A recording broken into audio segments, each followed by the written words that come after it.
যুগে যুগে যারা ইসলাম প্রতিষ্ঠার জন্য আন্দোলন করেছে, যুগে যুগে যারা ইসলামকে প্রতিষ্ঠার জন্য যারা কাজ করেছে, সেই কাজ আপনাকে করতে হবে। এই কাজ যদি আপনারই করতে পারে, আপনাকে আমাকে যিনি পছন্দ করবেন তিনি কে? জোরে বলেন, তিনি কে? তাহলে আল্লাহ পাক আপনাকে আমাকে পছন্দ করেছে। সামনে মোটরসাইকেল অনেক ভিড় করতেছে, মোটরসাইকেল ছোড়া গেলে মানুষ বসতে পারবে। আপনারা জানেন আমার এলাকার ভাইরা পোস্টারও করেনি, প্রচারণাও করেনি, যার কারণে তারা জানতো যে এখন মাঠ নাই, কারণ প্রত্যেকটা মাঠে এখন ধান লাগানো। তারা চেয়েছিল যে কোনোভাবে একটা ছোট্ট পরিসরে একটা অনুষ্ঠান করে তারা বিদায় নিতে চেয়েছিল। তো আপনারা জানতে পেরেছেন আমির হামজাকে আপনারা এতটাই ভালোবাসেন, তার চেয়ে বেশি ভালোবাসেন কোরআনকে। কথা বলুন ঠিক না বেঠিক? কোরআনকে ভালোবেসে আপনারা এখানে এসেছেন, সুতরাং আপনারা খুশি না বেজার? তো আপনাদেরকে অনুরোধ জানাবো, ভাই লোকের অনেক চাপ, কেবল বাজে 3:20, এখন এই চাপ, তাহলে আমির হামজা যখন উঠবে তাহলে আরও চাপ হবে। তো আপনাদেরকে উদাত্ত আহ্বান জানাবো, যারা মোটরসাইকেল নিয়ে আসছেন মোটরসাইকেলগুলো ওখান থেকে পিছন থেকে রেখে আপনি আপনার নির্ধারিত একটা জায়গায় রেখে আসুন, যাতে করে আজকের এই মাহফিলটাকে সুন্দরভাবে যেন অসুবিধা না হয় আপনার কারণে। এই জন্য আপনাকে অনুরোধ জানাবো কমিটির পক্ষ থেকে যারা মোটরসাইকেল নিয়ে আসছেন মোটরসাইকেলগুলো একটু দূরে রাখার ব্যবস্থা গ্রহণ করবেন। প্রিয় উপস্থিতি, আপনাদেরকে বলতে চাই আমি আজকে যে বিষয়ের উপর আলোচনা করতে চাই সে বিষয় আলোচনা করার জন্য শুরু করতে চাই। প্রিয় উপস্থিতি, বর্তমানে নাই গোটা পৃথিবীতে মুসার কাছে পরাজিত হয়েছিল, নাম তার ছিল ফেরাউন। কথা বলুন ঠিক না বেঠিক? আর বাংলাদেশে ফেরাউন ছিল সবাই জানে, বুক ফুটে বলতে পারতো না, যার নাম শেখ হাসিনা। বাংলাদেশের ফেরাউনের খালাতো বোন, এই খালাতো বোনের অবস্থা কি হলো জানার দরকার আছে না নাই? জোরে বলেন, আছে না নাই? অর্থাৎ সেই ফেরাউন কি কি কাজ করেছিল সামনে সেই সময়, আর 2024 সালের 5 আগস্টের আগ পর্যন্ত এই ফেরাউন কি কি কাজ করেছিল জানার দরকার আছে না নাই? জোরে বলেন, আছে না নাই?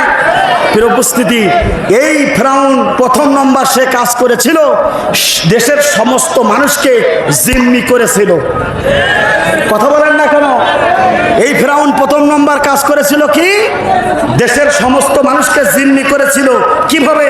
আপনারা সকলেই জানে, এভাবেই জিম্মি করেছিল। নেট সব অফ, ওয়াইফাই সব অফ করে বাংলাদেশের সমস্ত মানুষগুলোকে পাগল বানানো হয়েছিল। কথা বলেন না কেন? তাহলে ওই সময় ফেরাউন এই কাজ করেছিল, বর্তমানে যে ফেরাউন ছিল সেও একই অবলম্বন কাজ করেছিল। কথা বলুন ঠিক না বেঠিক? প্রস্তুতি, বাংলাদেশের মানুষকে জিম্মি করেছিল, অর্থাৎ কোনো সংবাদ কেউ জানতে পারতো না। কথা বলুন ঠিক না বেঠিক? আমার বন্ধুরা, সেই ফেরাউন কি কাজ করেছিল লক্ষ্য করুন।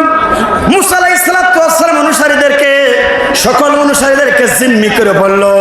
সকলকে তিনি জিম্মি করার পরে তিনি ঘোষণা দিল, শোনো আমি যা বলবো দেশের মানুষগুলোকে তাই শুনতে হবে। সঙ্গে সঙ্গে দেশের মানুষেরা অবাক হয়ে গেল। মুসা আলাইহিস সালাতু ওয়াস সালামের কাছে তার অনুসারীরা চলে গেল, মুসা আমরা এখন কি করতে পারি? যে ফেরাউন যা বলে আমাদেরকে তাই মানতে হবে।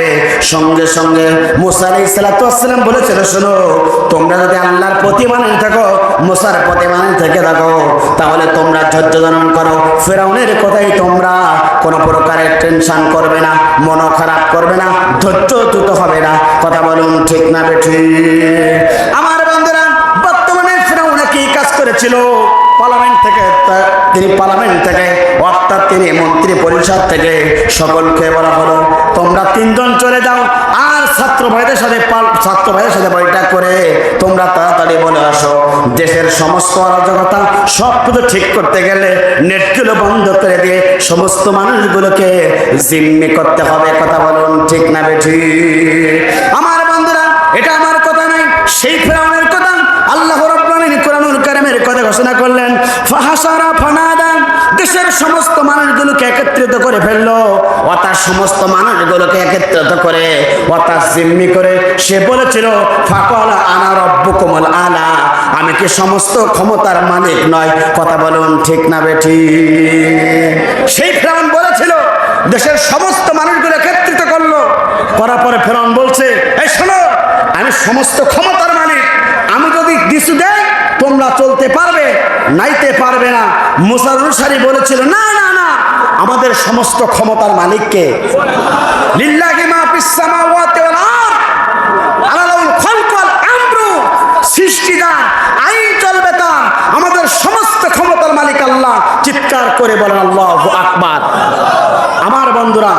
সেই মুসার অনুসারী যখন বলেছিল ফেরাউনের মটকা গরম, ঠিক একইভাবে যখন আমার দেশের মানুষেরা সবাইকে জিম্মি করে একত্রিত করে ফেললো, শেখ হাসিনা এটাই বললো, আমি কি সমস্ত পাওয়ারের মালিক নাই, আমি নেট চললে চলে, বন্ধ করে দিলে আর চলে না।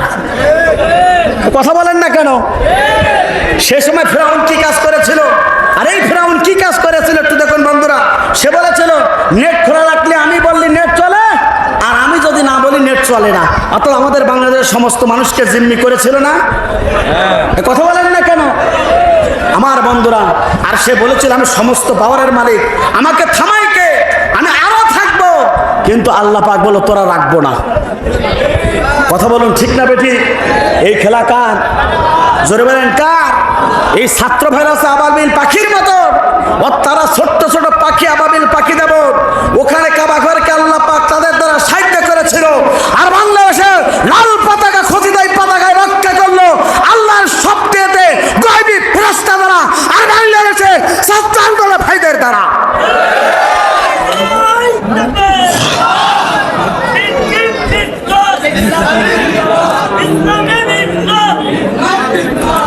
উপস্থিতি আপনাদেরকে বলতে চাই, অর্থাৎ সেই ফেরাউন জিম্মি করে এই কাজ করতেছিল, আর এই ফেরাউন একই কাজ করেছিল। কথা বলুন ঠিক না বেঠি? উপস্থিতি অবস্থা কি শেষ পর্যন্ত ভালো হলো না খারাপ হলো? জোরে বলেন। খারাপ হলো, এতটাই খারাপ তা সেই গণভবনে কেউ যেতে পারতো না। আর আমি দেখলাম ছেলেরা গণভবনে চলে গেল, যে মুরগি পেয়েছে মুরগি নিয়েছে, পাঙ্গাস মাছ পেয়েছে পাঙ্গাস মাছ নিয়েছে। মানুষের সতীত্বর একটা গ্যারান্টি আছে, সেই গ্যারান্টির একটা জামা পর্যন্ত খুলে খুলে মানুষ সব দেখানো শুরু করেছে। কথা বলুন ঠিক না বেঠি? মেসেজ মানুষ, তাই বললাম না যে তোমার মা বোনেরা আছে, এতটাই তাকে। আর আল্লাহ পাক যদি তাকে যদি একটু ধরতে পারতো, এই ছেলেরা যে কি করতো আল্লাহ পাকই ভালোই জানে। কথা বলুন ঠিক না বেঠি? সেই ফেরাউন বলেছিল আমার পাইকে, আর এই ফেরাউন করেছিল আমি সারা জীবন থাকবো, 41 সাল পর্যন্ত থাকবো। আল্লাহ পাক বলো 2024 সালে তোর বোল আউট করবো। কথা বলুন ঠিক না বেঠি? সুতরাং বলতে চাই বোল আউট তো হলোই। আরো কথা বলতে চাই, আমার ওই কি বলে আমার পাশের দেশের যে রাষ্ট্রপ্রধান, ওর নেই বউ আর এর নেই স্বামী, খাপে খাপ মুমতাজের বাপ, বউর সাথে শালি ফিরি। এ কথা বলেন না কেন? আর তো কোনো সমস্যা নেই, বউর সাথে শালি ফিরি পেয়ে সেখানে তুমি রাষ্ট্র বাস্ত করো। ইতিহাস প্রমাণ করে কাউকে কম ছাড় দেয় না আল্লাহ পাক। ধরে মোল্লা ধরে না, ধরলে মোল্লা ছাড়ে না। সবাই ধরে বারবার, মোল্লারা ধরে একবার। এই মোল্লারা যাদেরকে ধরেছে জানাজার নামাজ তাকে পড়াই লেগেছে। কথা বলুন ঠিক না বেঠি? আমার বন্ধুরা, এই বাংলার জমিনটাকে পুত পবিত্র করেছিল